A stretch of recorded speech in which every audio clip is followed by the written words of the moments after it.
Subscribe करें हमारा YouTube channel, bell icon को क्लिक करना ना भूलें, जिससे आगे आने वाले सभी YouTube अपडेट्स, वीडियोस, नोटिफिकेशंस आपको मिलते रहें।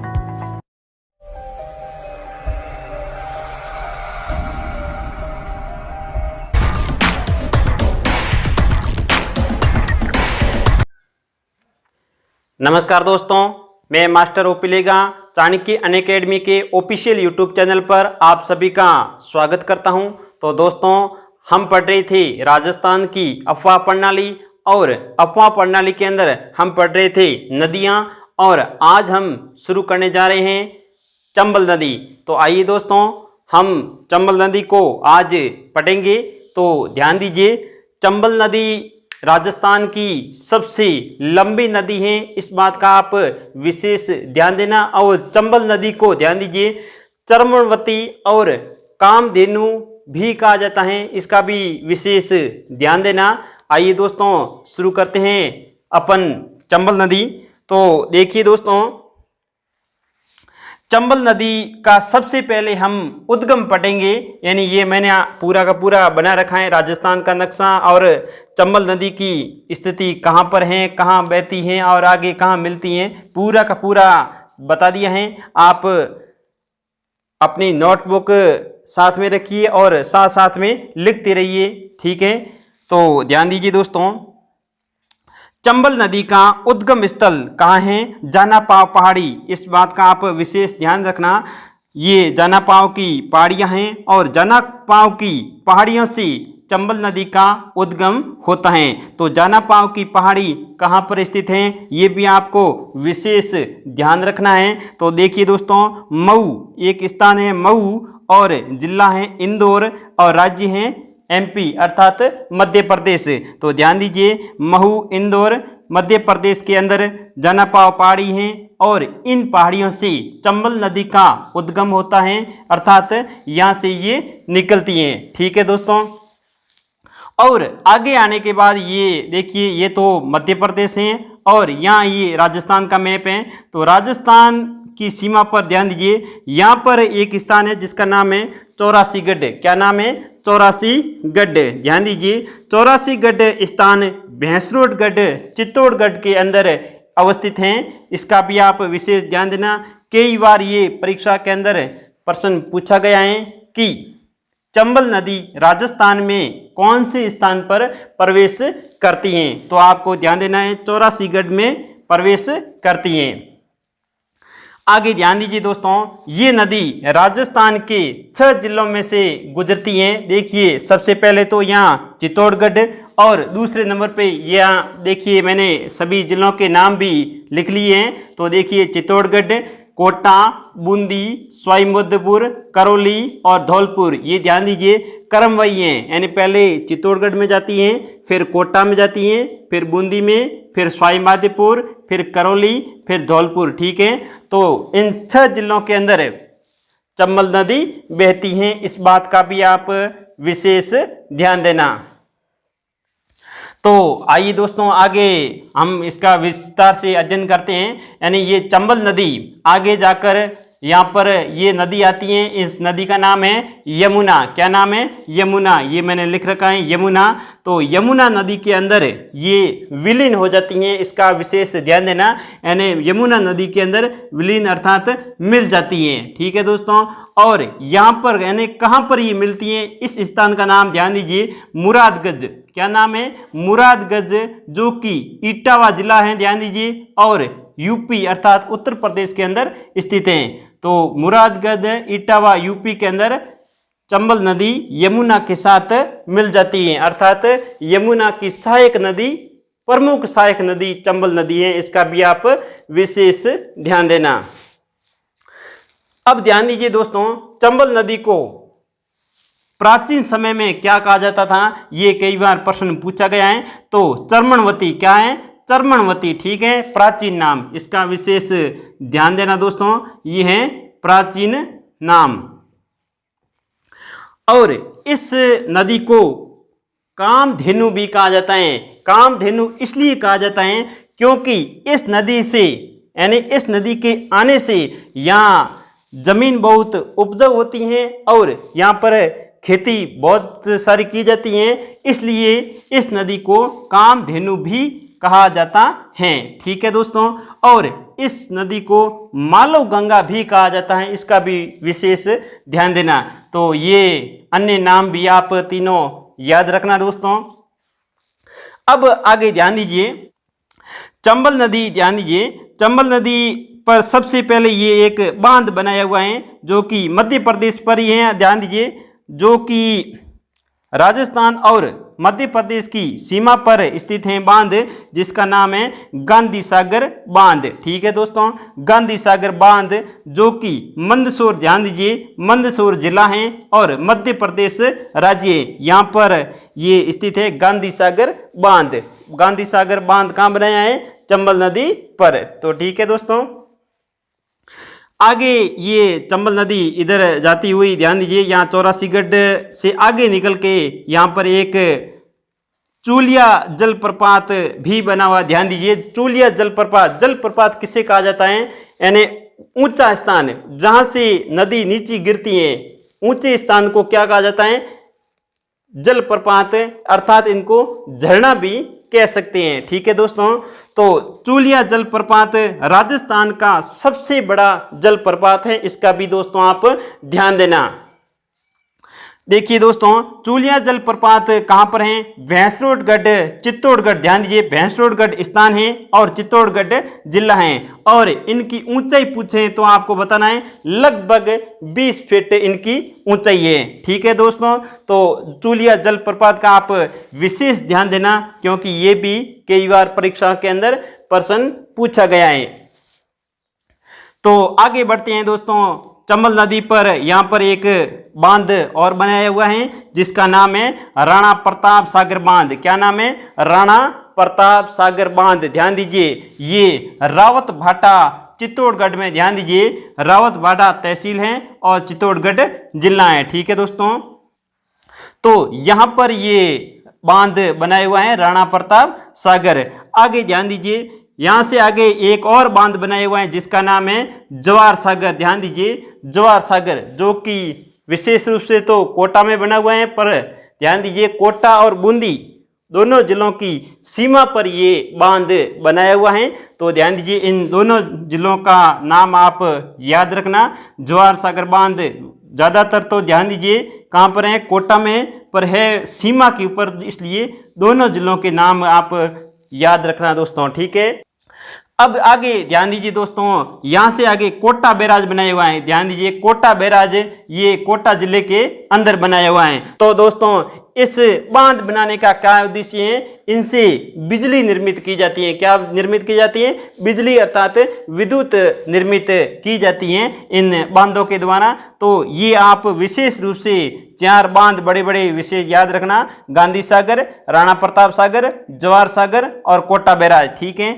ये सभी चंबल नदी पर बने हुए हैं। और करमबाई आप विशेष याद रखना, ऐसे नहीं ऊपर नीचे कर दें, तो करमबाई भी आप विशेष ध्यान देना। अब दोस्तों आगे ध्यान दीजिए, चंबल नदी की लंबाई कितनी है? पहले अपन ध्यान देते हैं चंबल नदी की लंबाई, यानी कुल लंबाई। यहाँ पर मैंने लिख दिया है चंबल नदी की लंबाई। ध्यान दीजिए, कुल लंबाई देखिए, अच्छी अच्छी किताबों में अलग अलग लिखा हुआ मिलता है। 3 लंबाइयाँ बहुत सारी किताबों के अंदर मिलती हैं, कहीं तो 965 किलोमीटर, कहीं 967 किलोमीटर, कहीं 1051 किलोमीटर। ठीक है दोस्तों, तो ये 3 आंकड़े मिलते हैं। अब यहाँ अपन को कंफ्यूज नहीं होना है, ये लगभग है, ध्यान दीजिए, इसका भी विशेष आप ध्यान देना, ये लगभग है। अपन को ये वाला आंकड़ा याद रखना है 965 वाला। ठीक है दोस्तों, 965 अर्थात 700 मील, यानी चंबल नदी की कुल लंबाई कितनी है? 965 किलोमीटर अर्थात 700 मील। ठीक है दोस्तों, और ध्यान दीजिए राजस्थान के अंदर, यानी यहाँ पर ये राजस्थान के अंदर इनकी लंबाई कितनी है? 135। ध्यान दीजिए, इसके भी आंकड़े 3 मिलते हैं, 135 लिखा हुआ कहीं है, कहीं 153 लिखा हुआ है, कहीं 322 लिखा हुआ है। ठीक है दोस्तों, तो यहाँ पर भी अपन को ज़्यादा कंफ्यूज नहीं होना है, ये भी आंकड़े लगभग हैं। ठीक है दोस्तों, क्योंकि नदी में तो भाई ज़्यादा कभी बारिश हो जाती है तो ये मार्ग परिवर्तन कर देती है, तो क्या है इसमें लंबाई थोड़ी कभी घट जाती है कभी बढ़ जाती है। तो ये ध्यान दीजिए, ये लगभग आंकड़े होते हैं, यानी नदी की निश्चित दूरी नहीं होती है, इसका आप विशेष ध्यान देना। अब इनमें से अपन को आंकड़ा विशेष रूप से याद कौन सा रखना है, 135, ये आप विशेष ध्यान देना। राजस्थान में लंबाई है 135 और कुल लंबाई है 965 किलोमीटर अर्थात 700 मील। ठीक है दोस्तों, अब ध्यान दीजिए, ये चंबल नदी राजस्थान और मध्य प्रदेश के मध्य सीमा बनाती है। ध्यान दीजिए, और सीमा कितनी बनाती है, 252 किलोमीटर। कितनी, 252 किलोमीटर। अब ध्यान दीजिए दोस्तों, यहाँ कंफ्यूज मत होना, यहाँ तो 252 लिखा हुआ है, यहाँ मैंने लिखा है 135। तो ध्यान दीजिए, ये 135 यहाँ वाली लंबाई है, यानी राजस्थान के अंदर कितनी बहती है, तो 135 बहती है। और ये देखिए सीमा पर बहती हैं, यानी मध्य प्रदेश और राजस्थान की सीमा पर बहती हैं, इसलिए यहाँ मैंने लिखा है 252 किलोमीटर। तो ये 252 किलोमीटर राजस्थान और मध्य प्रदेश के मध्य सीमा बनाती हैं, इसका भी दोस्तों आप विशेष ध्यान देना। अब हम देखते हैं कि चंबल नदी की प्रमुख सहायक नदियां कौन सी हैं। ये भी कई बार परीक्षा के अंदर प्रश्न पूछा जाता है कि चंबल नदी की सहायक नदी कौन सी नहीं है। तो इसमें आपको 3 ऑप्शन इस चंबल नदी के सहायक नदियों के दे देंगे और एक अलग ऑप्शन दे देंगे। तो यहाँ आप विशेष ध्यान देना, ऐसे प्रश्न परीक्षाओं के अंदर पूछे गए हैं और आगे भी आप ध्यान देना। तो चंबल नदी की मुख्य सहायक नदी ध्यान दीजिए बनास नदी है, सबसे बड़ी चंबल नदी की सहायक नदी बनास नदी है, इसका आप विशेष ध्यान देना। ये राजस्थान के अंदर, पूर्णतः राजस्थान के अंदर बहने वाली सबसे बड़ी लंबी नदी है, इसका भी आप विशेष ध्यान देना। आगे ध्यान दीजिए दोस्तों, एक यहाँ से नदी आती है जिसका नाम है सीप। ध्यान दीजिए, ये तो बनास जाती हैं और इधर सीप आती हैं, तो यहाँ पर क्या हो जाता है, संगम हो जाता है अर्थात मिलन हो जाता है। तो त्रिवेणी संगम, ध्यान दीजिए, त्रिवेणी संगम भी कहा जाता है इस स्थान को। और ये स्थान कौन सा है, रामेश्वर धाम। ध्यान दीजिए, रामेश्वर धाम जो कि सवाई माधोपुर जिले के अंदर पड़ता है। तो ये भी आप विशेष ध्यान देना, त्रिवेणी संगम यानी 3 नदियों का संगम अर्थात 3 नदियों का मिलन। ठीक है, तो कौन कौन सी है, बनास, सीप और चंबल। ठीक है, अब ध्यान दीजिए आप, एक ये भी दिशा भी ध्यान रखना, दाएं से कौन सी नदियां मिलती हैं और बाएं से कौन सी नदियां मिलती हैं, इसका ध्यान देना।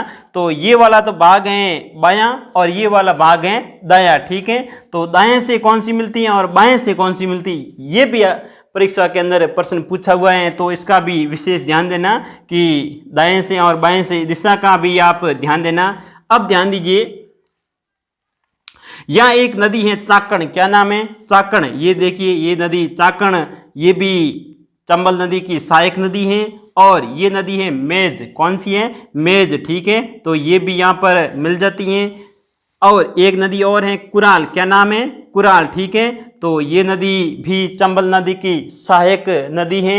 और दूसरी है, ध्यान दीजिए, बामणी, एक बामनी नदी है, ये भी चंबल नदी की सहायक नदियां हैं। तो ध्यान दीजिए, बाईं तरफ से यानी चंबल नदी के बाईं तरफ से कितनी नदियां हैं, 1 2 3 4 5 6। ठीक है, तो इन 6 नदियों के नाम विशेष याद रखना, ये बाईं तरफ से मिलती हैं। ठीक है, अब दोस्तों ध्यान दीजिए, दाईं तरफ से कौन सी नदियां मिलती हैं चंबल नदी के अंदर, तो ध्यान दीजिए, इधर हैं काली सिंध। ध्यान दीजिए, ये काली सिंध यहाँ मिलती हैं।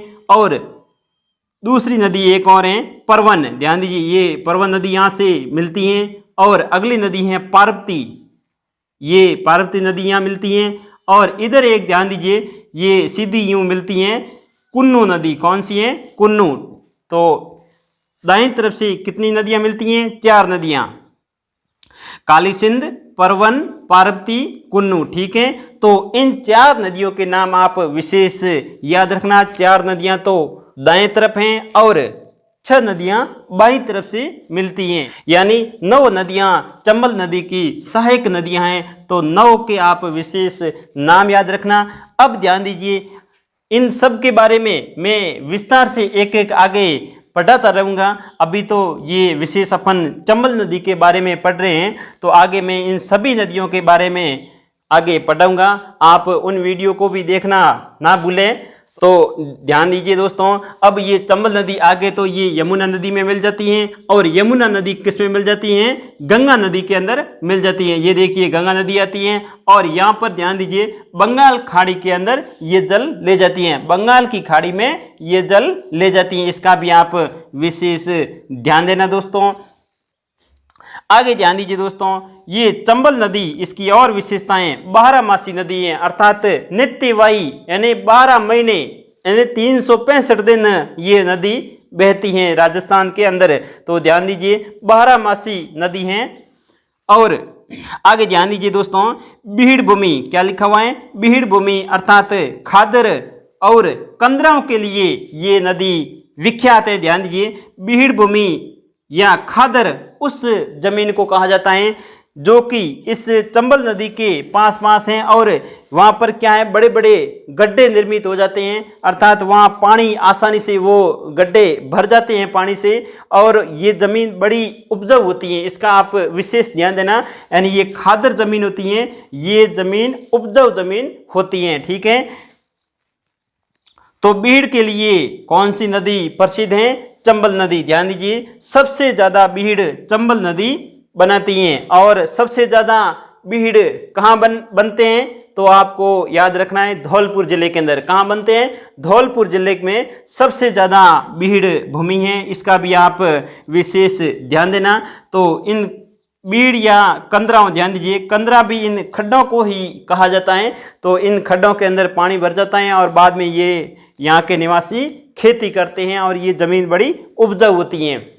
तो दोस्तों आपको लगभग तो समझ में आ गई होगी चंबल नदी, यानी अब आपको उद्गम स्थान याद करना है, जनापाव की पहाड़ी, और अंतिम स्थान यानी कहाँ पर ये जाके मिल जाती हैं यमुना नदी में। तो मुरादगंज इटावा यूपी के अंदर ये नदी मिल जाती हैं, और इनकी सहायक नदियों के नाम आप विशेष याद रखना, सीप, बनास, चाकण, मेज, कुराल, बामनी। ठीक है, और इधर दाईं तरफ काली सिंध, परवन, पार्वती, कुन्नू। ठीक है, इन नदियों के नाम आप विशेष याद रखना। और इन नदी के ऊपर अर्थात चंबल नदी पर जो ये बांध बनाए हुए हैं, इन बांधों के बारे में आप विशेष रूप से ध्यान देना दोस्तों। जैसे सबसे पहले यहाँ पर गांधी सागर बांध बनाए हुए हैं। इसके बाद ध्यान दीजिए चूलिया जलप्रपात हैं। चूलिया जलप्रपात यानी यहाँ झरना है, अर्थात ऊंचाई वाला स्थान है जहाँ से ये नदी गिरती है। ठीक है दोस्तों, और आगे राणा प्रताप सागर बांध हैं, और जवाहर सागर बांध, और कोटा बैराज, इनके नाम और ये कहाँ पर अवस्थित हैं। और करमवाई आप विशेष रूप से ध्यान देना। और लंबाई मैंने आपको बता दी है, कुल लंबाई 965, और राजस्थान में 135, और मध्य प्रदेश और राजस्थान के मध्य ये कितनी सीमा बनाती है? तो 252 किलोमीटर। ठीक है दोस्तों, और ये राजस्थान में कहाँ प्रवेश करती हैं इसका भी विशेष ध्यान देना, 84गढ़ का। और किन किन जिलों के अंदर ये नदी बहती है? तो चित्तौड़गढ़, कोटा, बूंदी, सवाई माधोपुर, करौली और धौलपुर, इन जिलों के नाम आप क्रमवाई विशेष याद रखना, यानी पहले चित्तौड़, कोटा, बूंदी, सवाई माधोपुर, करौली और धौलपुर। ठीक है दोस्तों, और दोस्तों एक बात और बता देता हूं कि देखिए यहाँ पर मध्य प्रदेश की सीमा यहाँ से लगा के यहाँ तक है। तो यहाँ पर कौन कौन से ज़िले हैं? देखिए सबसे पहले यहाँ पर तो धौलपुर हैं, और यहाँ करौली हैं, और यहाँ सवाई माधोपुर है। ठीक है दोस्तों, इन 3 जिलों की सीमा यहाँ पर लगती हैं, यानी मध्य प्रदेश के साथ सीमा लगती हैं, और साथ साथ में ये नदी की भी सीमा लगती हैं। ठीक है, तो ये दूरी कितनी है? 252 किलोमीटर। तो दोस्तों चंबल नदी के ऊपर मेरा वीडियो आपको कैसा लगा? अगर अच्छा लगाएं तो इस वीडियो को लाइक जरूर करना, और जरूरतमंद विद्यार्थियों के साथ ज़्यादा से ज़्यादा शेयर करना, ताकि इस निःशुल्क ऑनलाइन क्लास का सभी बच्चे फायदा भी उठा सकें। और ध्यान दीजिए अभी कोई नया सदस्य है तो बेल आइकॉन का बटन भी प्रेस कर देना, और सब्सक्राइब जरूर कर देना। ठीक है दोस्तों, तो धन्यवाद। सब्सक्राइब करें हमारा यूट्यूब चैनल, बेल आइकन को क्लिक करना ना भूलें, जिससे आगे आने वाले सभी यूट्यूब अपडेट्स, वीडियोस, नोटिफिकेशंस आपको मिलते रहें।